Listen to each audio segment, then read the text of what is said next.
안녕하세요. 오늘은 신명기에 대해서 살펴보도록 하겠습니다. 신명기는 두 번째 율법이라는 의미를 가지고 있습니다. 이스라엘 백성은 출애굽 후 시내산에서 하나님으로부터 율법을 받았습니다. 하지만 그들의 불순종으로 인해 그 백성은 광야에서 40년간을 지내야 했고, 그 오랜 세월이 지난 후에는 이스라엘의 다음 세대들만이 남아 있었습니다. 그리고 남아있는 이스라엘의 그 다음 세대들, 즉 출애굽 2세대 백성들에게 하나님께서는 율법을 다시 주십니다. 그런데 이 두 번째 율법은 새로 주어진 것이 아니었습니다. 그 율법은 전에 그들의 부모 세대들에게 주셨던 율법, 즉 이미 주어진 것을 더 확장하고 더 자세하게 설명한 것이었습니다.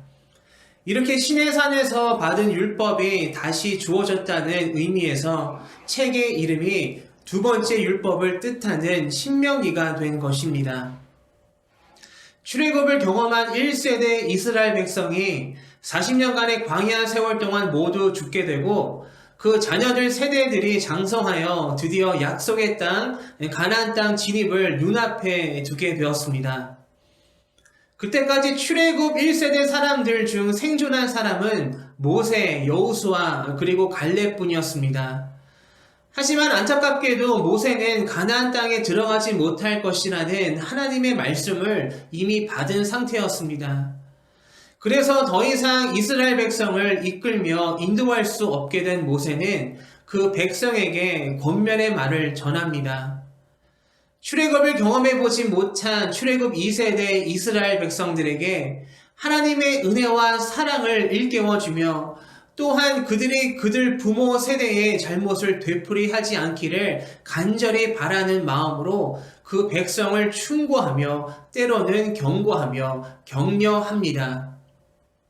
그 백성이 하나님을 온전히 사랑할 것과 하나님의 말씀을 전적으로 믿고 신뢰하며 지키고 순종해야 함을 강조합니다. 그렇게 그 백성이 하나님의 거룩한 백성답게 살아가야 함을 당부합니다. 레위기와 마찬가지로 신명기에도 시간의 움직임이 거의 없습니다. 신명기 속 이야기가 흘러가는 시간은 약 1개월에 불과합니다. 광야에서 40년간의 여정을 마치고 요단 동편 모압 평지에 도착한 후 모세는 그 짧은 기간 동안 이스라엘 백성들에게 그의 마지막 메시지를 주었습니다.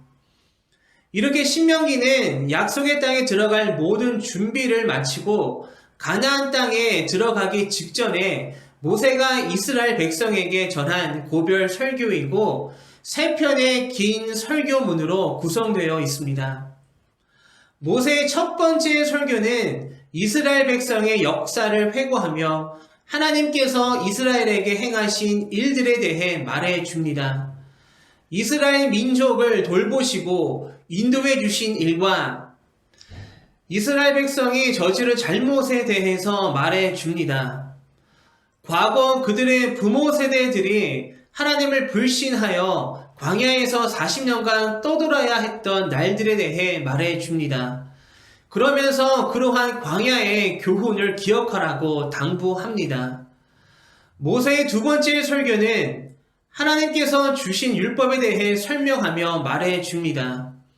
이 설교는 신명기의 세 편의 설교들 중 가장 많은 분량을 차지합니다.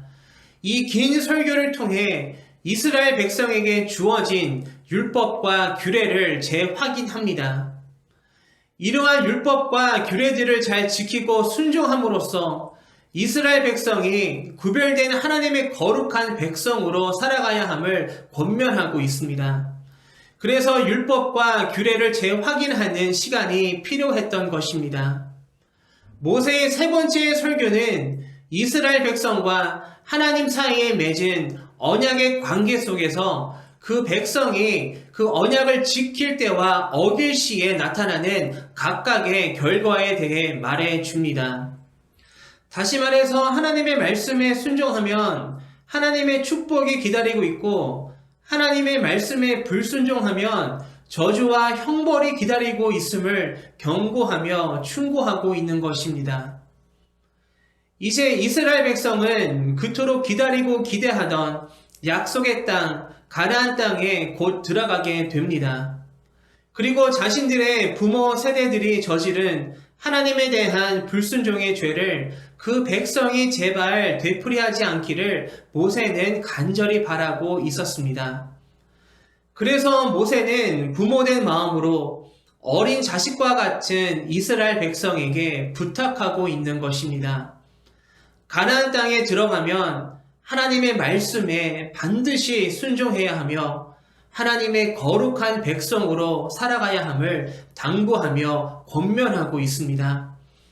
그리고 자신들을 돌보시고 인도해 주시는 하나님을 잊지 않기를 당부합니다. 이스라엘 백성을 향한 모세의 그 간절한 마음은 바로 하나님의 마음이라는 것을 깨닫게 됩니다. 이스라엘 백성이 제발 딴 생각하지 않고 오직 하나님만 바라보고 하나님만 의지하기를 하나님께서는 간절히 바라고 계셨습니다. 그리고 그 하나님의 그 간절한 마음은 모세의 설교를 통해 전해집니다. 이러한 하나님의 마음으로 신명기를 읽고 묵상하기를 바랍니다. 그리고 약속의 땅 가나안 땅을 눈앞에 두고 모세의 고별 설교를 듣고 있는 이스라엘 백성들의 모습을 상상하면서 신명기를 읽고 묵상하실 때에 하나님의 말씀이 더욱 새롭게 다가올 것입니다.